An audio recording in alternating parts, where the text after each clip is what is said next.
இரண்டாவது நாம் இந்த வசன பகுதியில் பார்க்கக்கூடியது அருமையான சிறிய பையன்.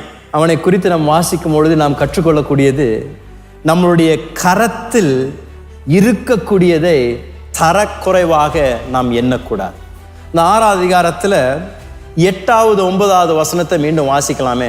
அப்பொழுது அவருடைய சீஷர்களில் ஒருவனும் சீமோன் பேதுருவின் சகோதரனுமாகிய அந்திரேயா அவரை நோக்கி, இங்கே ஒரு பையன் இருக்கிறான், அவன் கையில் 5 வாட்கோதுமை அப்பங்களும் 2 மீன்களும் உண்டு, ஆனாலும் அவைகள் இத்தனை ஜனங்களுக்கு எம்மாத்திரம் என்றான்.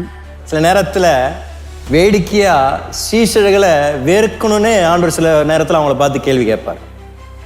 ஆண்டவருக்கு எப்படி அற்புதம் நடக்கும்னு தெரியும், ஆனாலும் அவங்கள பார்த்து நீங்கள் பார்த்துக்கோங்கப்பா இந்த பிரச்சனைன்றாரு.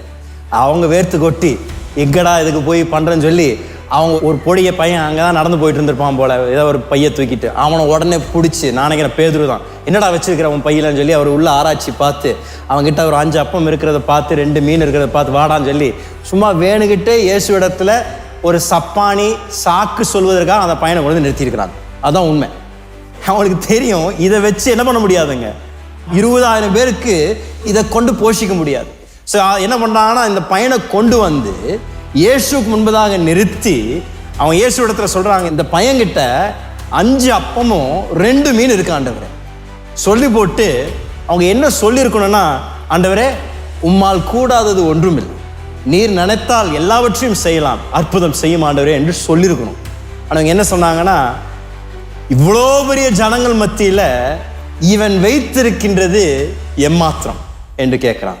அப்படின்னா ஆண்டவரே இவ்வளோ பெரிய தேவையின் மத்தியில் இவங்கிட்ட இருக்கின்றது ஒன்றுத்துக்கு உதவாது ஆண்டவர், இவங்கிட்ட இருக்கின்றது பத்தாது, இவ்வளோ பெரிய தேவை இருக்கும் பொழுது இந்த பொடிய பயங்கிட்ட இருக்கின்ற அந்த 5 அப்பமும் 2 மீனை வச்சு ஒன்றும் பண்ண முடியாது ஆண்டவரே என்று அந்த பையனை ஆண்டவருக்கு முன்னாடி நிறுத்தி வைத்து அவனுக்கு முன்னாடி சொல்கிறான். யோசிச்சு பாருங்களா, அந்த பையன் வந்திருக்கணும்னா முதலாவது அவனுக்குள்ள அந்த விருப்பம் இருந்திருக்கும், ஆண்டவர்கிட்ட கொடுக்கலான்னு சொல்லி வந்திருக்கலாம்.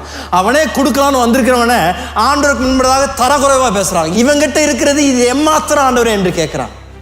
பல நேரங்களில் சபையில் கூட பலர் ஊழியம் செய்யாததற்கு ஒரு காரணம் இருக்கும் என்றால், சாத்தான் அவருடைய காதுக்குள் பேசக்கூடிய வார்த்தைகள் தான். உங்ககிட்ட இருந்து ஆண்டவர் என்னத்தை செய்ய முடியும், உங்ககிட்ட இருக்கிறத வைத்து ஆண்டவர் என்னத்தை பண்ணுவார், உனக்கு என்ன படிப்பு இருக்கு, உனக்கு என்ன அந்தஸ்து இருக்கு, உனக்கு என்ன இந்த திறமை இருக்கு, இந்த உங்ககிட்ட இருக்கிறத வச்சு ஆண்டவருக்கு என்ன பிரயோஜனம் என்று பலருடைய காதில் இப்படிப்பட்ட வார்த்தைகளை சொல்லி தேவ ராஜ்யத்திற்கு எதுவும் செய்யாதபடி பலரை உட்கார வைத்திருக்கின்றான் சாத்தான்.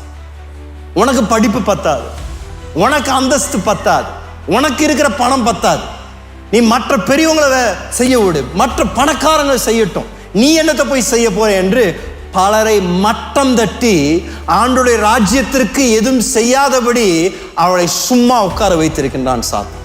ஒரு விதத்தில் நான் சொல்லுவேன், அவன் சொல்வதற்கு உண்மை உண்டு. தேவ ராஜ்யத்தில் பயன்படுவதற்கு நமக்கு அறிவு பத்தல, நமக்கு தாளந்து பத்தாது, நமக்கு இருக்கின்ற செல்வாக்கு பத்தாது, நமக்கு இருக்கிற திறமை பத்தாது, நமக்கு இருக்கிற படிப்பறிவு பத்தாதுங்க. தேவ ராஜ்யத்தில் நாம் பிரயோஜனமா இருக்கும்படியாக சாத்தான் சொல்வதில் ஒரு விதத்தில் உண்மை இருக்குதான். நமக்கு இருக்கின்றது தேவ ராஜ்யத்திற்கு அது பத்தாது. ஆனால் ஒரு ரகசியம் உங்களுக்கும் எனக்கும் தெரியணும், நம் கரத்தில் இருக்கும் பொழுது அது பிரயோஜனமற்றதா இருக்கின்றது, ஆனால் அது அவருடைய கரத்தில் கொடுக்கப்படும் என்றால் அது ஆசீர்வாதமாய் மாறுகின்றது. நம் கரத்தில் அது கொஞ்சம், ஆனால் அவர் கரத்தில் அது ஏராளம். நம் கரத்தில் இருந்தால் அது ஆசீர்வாதமாக இருக்காது, ஆனால் அவருடைய கரத்தில் கொடுக்கப்படும் என்றால் அது பலருக்கு ஆசீர்வாதமாக மாற்ற தேவன் வல்லவராய் இருக்கின்றார்.